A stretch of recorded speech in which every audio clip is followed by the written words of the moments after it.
자, 올해년도 12월 말에 준공 예정인 헬리오시티에 와 있습니다.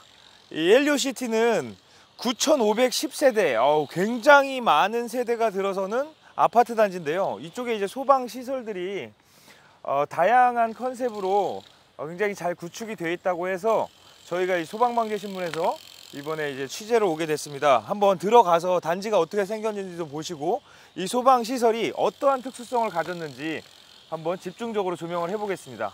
따라오시죠.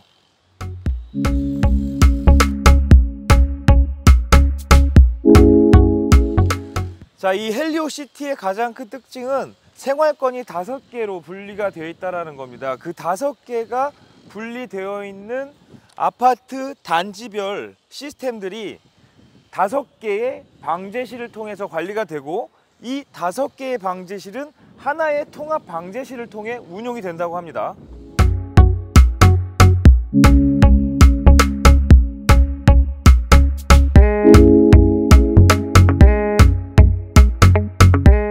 자, 여기 한번 보시면은 단지가 굉장히 커요. 어마어마합니다. 이쪽 여기에서 이 한쪽 측면에서 반대쪽으로 넘어가는 데 있어서 끝이 잘 보이지 않을 정도로 대규모 단지입니다. 보시죠. 자, 굉장히 크죠. 그러니까 이 전체적인 단지들이 5개로 나누어져 있는 거고요. 5개의 단지별로 방제실을 운영하고 있고, 그 5개를 통합해서 관리할 수 있는 통합 방제실이 또 있는 거예요. 자, 그럼 실제 방제실이 어떻게 운영되고 있는지 한번 직접 가서 촬영을 한번 해보겠습니다. 지금 여기 이 통합 방제실 같은 경우는 각 분권으로 개별적으로 운영되는 곳이고요. 여기는 지금 5개 권역으로 나눠져 있는 방제실 중에 한 곳에 지금 와 있습니다. 보시면 수신기 2대에 약 아날로그 감지기가 한 15,000개 정도가 지금 연결이 되어 있다고 합니다. 지금 이쪽도 보시죠. 여기 보시면은 지금 CCTV부터 시작해갖고 각종 아파트 단지에서 일어나는 모든 일들을 모니터링 할 수 있게끔 되어 있습니다. 이런 권역별 방제실이 총 5개가 이 아파트 단지에 구성이 되어 있다고 합니다. 지금 이곳은 그 5개 권역으로 나눠져 있는 이 방제센터를 총괄해서 모니터링하는 곳입니다. 그래서 이쪽에 관계자분께 직접 만나서 한번 여쭤보겠습니다. 이곳의 특징에 대해서 좀 설명을 한번 부탁드리겠습니다. 네, 알겠습니다. 일단은 지금 여기가 그 1, 2, 3, 4, 5단지를 한 번에 묶어놓은 메인 페이지고요. 이제 각 권역별로 이제 그 소방이라든지 비상이라든지 엘리베이터 고장에 대한 알람을 실시간으로 모니터링할 수 있고요. 예를 들어서 이제 소방 알람 같은 경우에 이제 소방 알람이 울리면은 여기 이제 206동 근처에 있는 파업창에서 불이 뜨고, 그럼 이제 경보 발생으로 해서 소방 파업이 뜹니다. 그리고 이제 그 파업창을 클릭하면은 이제 해당 권역 근처에 있는 CCTV들이 자동으로 파업되면서 현재 상황을 여기서 모니터링할 수 있고요, 실시간으로. 네. 그리고 뭐 기본적으로 소방에 대해서 이제 일단 여기는 모니터링 개념이고요. 전체적으로 제어 쪽은 이제 여기 소방 PC가 따로 들어가서 여기서 제어가 가능합니다. 네. 그러면은 이쪽에서 각 단지별로 이렇게 묶여 있는 이 시스템들을 개별적으로 다 제어도 가능한 건가요? 제어가 일단 소방 쪽은 저희 쪽에서 제어하는 게 아니라 모니터링 개념이고요. 네. 여기는 이제 여기서 제어를 하고 각 권역에서 제어를 하게 되면은 그게 충돌이 날 수가 있어요. 그래서 여기는 이제 모니터링 개념이고, 그 제어 같은 경우에는 각 권역에 있는 소방 시스템에서 제어가 가능합니다. 그러면 그 5개 권역으로 나눠져 있는 소방 방제 센터, 그러니까 네. 방제실에서 각각 제어가 된다는 말씀이시죠? 네. 그러면은 여기에서 주로 하는 거는 그 모니터링이 거의 중점이라고 네, 봐야 거의 되겠네요. 중점이죠. 이제 네네. 각 권역에 계신 분들은 이제 권역 방제실에서 이제 주간에만 근무를 하시니까 야간에 무슨 상황이 발생하면은 여기서 모니터링을 할 수 있게 야간에 여기서만 상주를 하시고, 네네. 주간에는 거기서만 이제 그 일을 하시는 거예요. 그럼 이 방제센터를 이렇게 구축한 이유, 그러니까 배경에 대해서 좀 궁금할 수도 있을 것 같은데, 네. 그러니까 실제로 어떻게 보면은 이 큰 대규모 단지를 총괄적으로 이제 모니터링을 하게 되잖아요. 그쵸. 그럼으로써 얻는 효과는 뭐죠? 효과 같은 경우는 일단 방금 말씀드렸다시피 가장 중요한 거는 인건비 절감이 제일 크고요. 근데 각 권역에 계신 방제실 분들은 주간에만 근무를 하시고, 만약에 야간에 근무를 하시게 되면은 각 권역별로 한 6명에서 7명 정도 대기를 해야 돼요. 근데 그 분들은 이제 오전만 근무를 하시고, 여기에서 계신 분들이 오후까지 저녁까지 근무를 하시는 거죠. 그럼 여기서 모든 모니터링과 통합 가능하니까. 그럼 이쪽 지금 그 이 통합 방제실에서 네. 각 단지별 있는 방제실과의 거리는 뭐 짧게는 몇 메타, 뭐 길게는 몇 메타 정도가 될 것 같은데 어느 네. 정도 거리예요? 그 정확한 거리까지는 제가 잘 네. 가장 먼 데가 지금 1권역 방제실이고요. 예. 저희가 지금 여기 있는데 1권역 방제실까지 한 1km가 좀 넘는 걸로 알고 있어요. 여기 104동 뒤쪽에 있으니까 네네네. 1km가 넘는 거리인데 그럼 야간 같은 경우에 이런 종합 방제실에서 지금 네. 모니터링 하고 계시다가 네. 지금 일단 여긴 제어가 안 된다고 하셨잖아요. 컨트롤이. 네. 그럼 이쪽에서 만약 문제가 생기시면 저희가 뛰어나가셔야 되는 거예요. 컨트롤 같은 경우에는 통합 SI에서 되는 게 아니라 통합 네. SI에서는 이제 메인 페이지로 예. 모니터링만 가능하시고요. 제어 같은 경우는 여기 있는 소방 네. PC로 제어가 가능하고. 아 여기서도 따로. 이제 제어가 다 된다라는 예. 말씀이신 거죠. 네. 그러니까 지금 오해를 하실 수도 있을 것 같아서 보시는 예. 분들이. 그러니까 여기에서는 다시 정리를 해보면 통합 방제실, 그러니까 5개 권역으로 나누어져 있는 통합 방제실을 실제 총괄적인 모니터링을 하시면서 네. 또 상주 지역의 상주 근무자를 이쪽에서 이제 야간에 근무를 시키신다는 거고요. 이 야간에 근무하시는 분들이 실제 이 각 단지에서 상황이 발생되면 여기에 있는 PC들을 통해서 직접적인 제어까지 가능하다는 설명입니다. 맞나요? 네, 맞습니다. 네, 여기까지 하겠습니다. 네. 지금 이 전원반하고 소방 중계반이 이렇게 별도 그 피트 공간에 구축이 되어 있는데 이거에 대한 좀 설명을 좀 한번 주시겠습니까? 여기에 대한 용도가요. 저희가 보면은 중계기 전원반이 별도가 있고요. 저기 방화문 자폐 장치, 창문 자폐 장치, 지연 댐파 전원반이 별도로 계단별로 해가지고 각 동벽 계단 포괄해 4개씩 해서 총 8개가 설치되어 있습니다. 그럼 이 중계반 같은 경우는 이 별도의 이런 식으로 지금 구축이 된 이유가 뭐죠? 중계반 저희가 지금 이 중계반이 오시면요. 네. 모든 통신 선로를 저희가 수신반까지 끌고 가야 되는 거예요. 근데 그걸 절약하기 위해서 저희가 중간에 중계반을 써서 통신 선로를 절약하는 거죠. 그럼 보통 이제 중계반들이 일반적인 화재 감지 같은 경우에 옥내 소화전에다가 네. 이 조그맣게 중계기 하나씩 넣어서 하잖아요. 그 개념하고는 어떻게 다른가요, 이게? 다시 한번. 네, 그러니까 일반적인 그 소방시설 자동화재 탐지 설비 감지기에서 물려서 나오는 중계반 같은 경우를 네. 중계기라고 해서 그 옥내 소화전 쪽에다가 하나씩 지금 네. 들어가고 있잖아요. 네. 이제 그런 중계반하고 이 장치에 대한 좀 차이점은 어떤 건가요? 차이점은 네. 없고요. 저희가 보시면은 이게 각동 중계반 저희가 개통이 총 4개통을 물 수가 있어요. 저 소화전이 만약에 저희가 한 개통에 123개까지 중계기를 물 수가 있습니다. 네. 근데 저희가 오버가 되면은 통신선을 하나 추가시켜서 중계반 하나 추가시켜야 돼요. 개통이 넘어가게 되면은. 근데 저희가 보면은 보통 아파트 저희가 최고층이 35층이거든요. 네. 해도 한 개통 초과를 안 합니다. 저희가. 그래서 저희가 보면은 이 용도가 중계반 있지만 실제 중계반이 지금 하나, 둘, 셋, 5대 설치가 되어 있거든요. 소화전 용도는 한 2대, 한 대 정도 되고요. 그의 나머지 다 아날로그 감지 용도입니다. 네. 그럼 아날로그 시스템이 들어옴으로써 이렇게 저 별도의 전원반과 별도의 중계반이 이렇게 형성이 됐다라고 봐도 네, 되는 그렇게 건가요? 보면 될 수 있습니다. 그 아파트 단지 전체가 지금 지하로 다 연결이 되어 있다고 합니다. 엄청납니다, 엄청나. 그러니까 실제로는 그 5개 단지가 걸어서 한 바퀴를 도는데 한 40분이 걸린대요. 그러니까 저희 어른들 발걸음으로 40분이면 뭐 한 2km 정도가 넘는 정도의 거리라고 보시면 될 것 같습니다. 5개 단지, 5개 권역으로 나누어져 있는 이 소방 펌프실을 찾았습니다. 한번 어떻게 시스템이 구성되어 있는지 이쪽에 관계되신 감리자분들께 한번 여쭤봐서 설명을 한번 듣도록 하겠습니다. 이 펌프실에 대해서 한번 설명을 좀 부탁드리겠습니다. 예. 여기가 한 그 단지를 커버하는 펌프실인데요. 보시다시피 스프링클러, 그다음에 소화 펌프, 옥내 소화전 설비, 그다음에 연결 소화 설비 분리해서 펌프를 구성하였습니다. 이 35개층 초고층 단지이기 때문에 이 펌프를 가지고서 고층부하고 저층부를 나누기 위해서 우리가 또 감압변 시스템을 운영을 하고 있습니다. 저층부는 이 감압변을 가지고서는 포괄하고 고층부는 바로 고층까지 바로 연결하게 되어 있습니다. 대표 장치에 대해서 예. 네네. 보통 다른 데는 수압 개폐 장치로서 지금까지 기계식 센서, 기계식 스위치 개념으로서 했었는데 그것을 전자식 수압 개폐 시스템으로서 이번에 채용을 했습니다. 전자식 수압 개폐 시스템은 알다시피 그 세팅하는 부분이 굉장히 쉽습니다. 옛날에 수압 개폐 장치로서는 사실 그 드라이버를 가지고서 하나하나 스프링 압력을 하기 때문에 굉장히 그 세팅하기 어려웠었는데 이것은 보다시피 하나의 시스템 가지고서는 한 펌프, 3개의 펌프를 이용할 수 있는 3개의 펌프를 개별로 세팅을 쉽게 하기 때문에 굉장히 쉽고, 그 다음에 그 수압을 센싱하는 부분이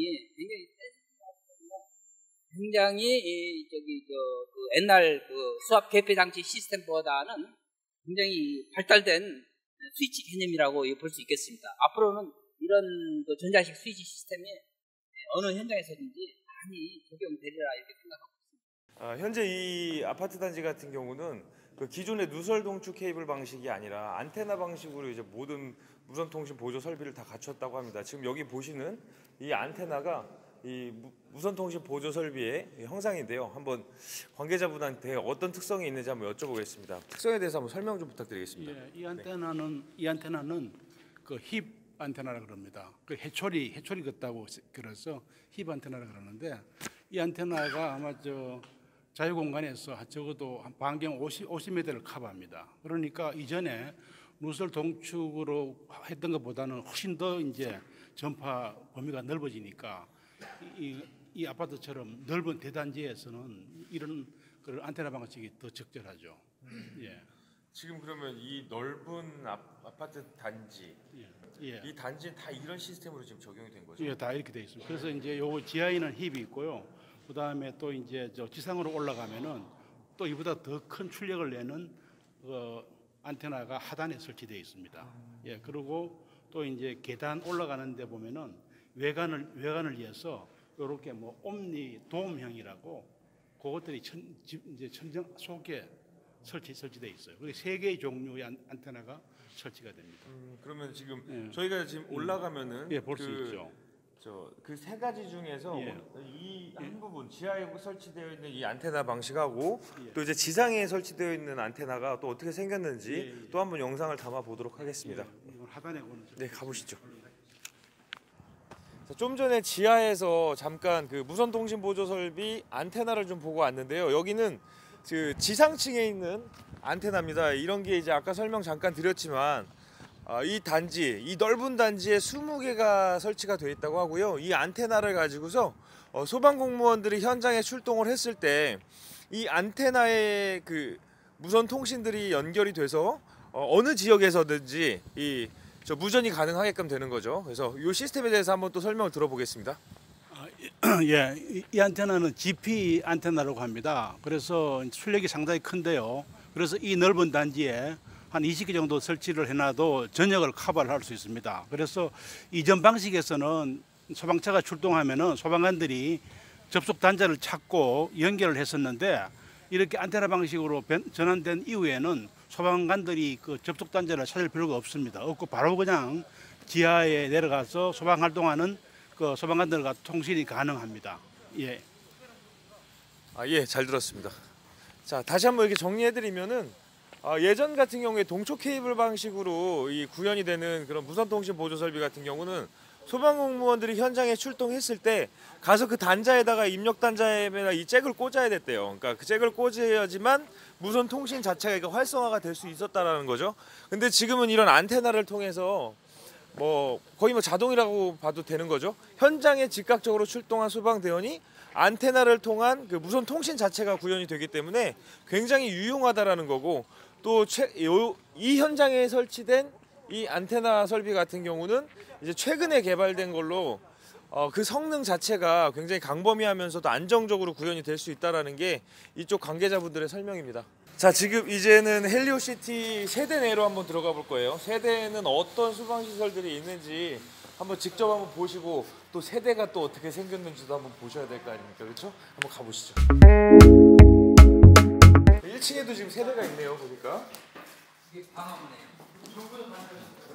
다 유리 방화문.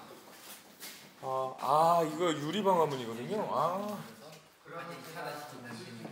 지금 사실 1층에는 방화문을 잘 설치 안 합니다. 보통 시설물들이 1층에 방화문을 설치 안 하는 가장 큰 이유는 이제 유동성이나 아니면 또 건축법에 따라서 1층 같은 경우에는 약간 좀 사각지대라는 예전부터 지적이 있었어요.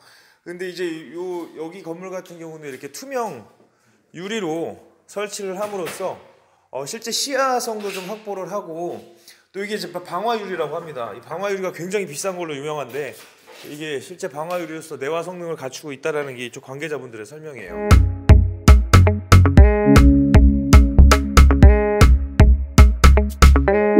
소리가 나네. 자, 피난 계단입니다. 이쪽이 이제 공동주택에 모두 설치가 되는 곳들인데, 여기 보면은 이 자동 폐쇄 장치가 설치가 되어 있네요. 그 재현 설비 때문에 여기 밀폐 구조로 놔둬야 되기 때문에 실제로 평상시를 열어놔서 환기를 하더라도 이 화재 시에는 자동으로 닫히게끔 해서 재현 구역에 대한 안전성을 확보해주기 위해 그런 제품이에요. 자, 이제 실제 세대로 한번 들어가 보겠습니다. 한 30평대인가요? 여기가 40평대? 여기가 몇 평대예요? 여기 34평이요. 굉장히 깔끔합니다. 지금 여기는 원래 발코니가 있었던 곳인가요? 예, 있었죠. 발코니 확장형이고요. 네, 확장. 발코니를 지금 확장한 곳이라고 하는데, 지금 보시면은 이쪽이 이제 베란다 같아요. 베란다에는 실외기실, 그러니까 에어컨 실외기실이 이렇게 별도로 있고, 여기는 지금 2층이라서 왕관기 같은 소방 시설은 별도로 지금 없는 것 같고요. 지금 이제 제가 듣기로는 여기가 피난을 위한 해치, 그러니까 그 하향식 피난구가 설치가 되어 있다고 들었는데, 그 지금 여기는 없나요? 소형 평형에 네. 임대 아파트에 용에 설치되어 있는데 여기는 없습니다. 여기는 없어요. 그 작은 평수에는 그렇게 되어 있다고 합니다. 복도식으로 되어 있는데 네, 그럼 여기는 뭐가 설치가 되죠? 그냥 피난 공간, 대피 공간, 예, 대피 공간으로. 그렇군요.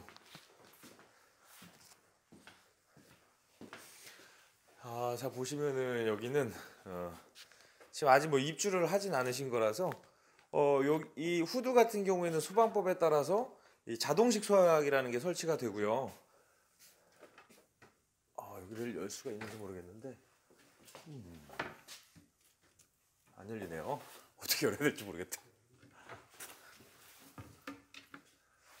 여기만 볼게요. 여기만. 여기 보시면 이렇게 노즐이 좀 있는데, 여기 화재 시에 일정 온도를 여기서 감지를 하게 되면 여기 가스레인지가 있다고 가정을 했을 때 자동으로 불을 끌 수 있는 약재가 쏟아지도록 이렇게 그 소방법상 의무적으로 소방시설을 이렇게 갖추도록 되어 있습니다. 자동식 수화기. 예, 자동식 수화기라고 하죠. 자동식 수화기. 여기 너무 좋은데요. 여기 살고 싶다 그냥. 근데 여기가 집값이 30평대가 얼마라고요? 17억이요. 예. 뭐 평생 돈 벌어도 못 들어올 것 같습니다. 일단. 좋습니다. 굉장히 좋네요. 드레스룸도 이쪽에 있고. 이 드레스룸에도 보면은 스프링클러 헤드를 저렇게 다 설치를 해놨어요. 이 구획된 공간이 많으면 많을수록 이쪽에도 이제 화재에 대한 위험성이 있기 때문에 이런 스프링클러 헤드 같은 경우를 잘 설치를 해야 되는데 여기는 잘 되어 있는 것 같아요. 좀 보니까. 이 감지기가 아날로그 감지기입니다. 자, 여기 한번 설명드려볼게요. 아날로그 감지기라고, 이게 그냥 이름만 들었을 때는 굉장히 어떻게 보면 구시대적인, 지금 디지털 시대라서, 근데 이제 소방에서는 이 아날로그 감지기가 디지털 감지기라고 보면 돼요.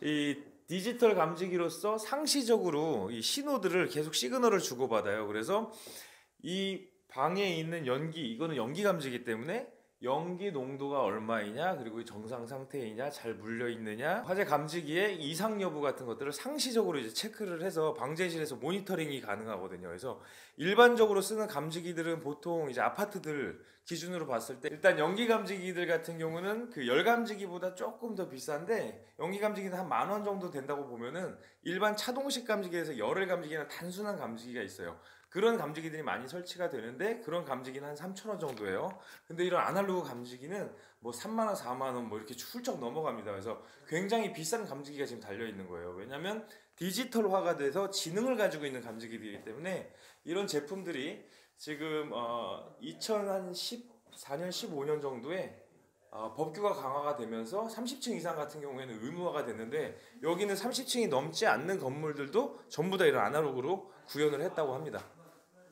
이 감지기의 특징은 개별 주소를 가지고 있습니다. 네네네. 그래서 잘 아시는 대로 그렇죠. 예, 예. 화재가 나면은 수신기 어느 수신기에서든지 이 자리에서 불나면은 몇 동, 몇 호, 몇 번째 방에서 화재가 났다는 것을 네네. 화재 신호를 방지센터에 알려줌으로써 초동 진화에 예, 예. 소방관들이 유효하게 화재를 진압할 수 있는 그런 시스템입니다. 그렇죠. 제가 이제 깜빡 잊고 말씀을 못 드린 게 있는데, 그렇죠. 아날로그의 가장 이 핵심적인 기술은 어드레스예요. 그러니까 어드레스라는 건 주소형인데, 실제 우리나라에 있는 화재 감지기들 대부분이 하나의 중계기로서 이렇게 굉장히 많은 회로 수가 물려요. 그래서 안방이건 거실이건 또 101호건 102호건 많은 세대가 하나의 회로들을 가지고서 여러 개의 회로들을 가지고서 하나의 신호로만 받아들이기 때문에 사실상 정확하게 화재 감지가 이루어지더라도 어디에서 발생되는지 잘 모르거든요. 근데 이런 아날로그 감지기 같은 경우는 정확하게 101호의 안방, 101호의 뭐 마루, 이런 식으로 거실, 이런 식으로 다 이렇게 모니터링이 가능하기 때문에 아날로그 시스템에 대한 가장 강점 중에 하나는 그 부분입니다.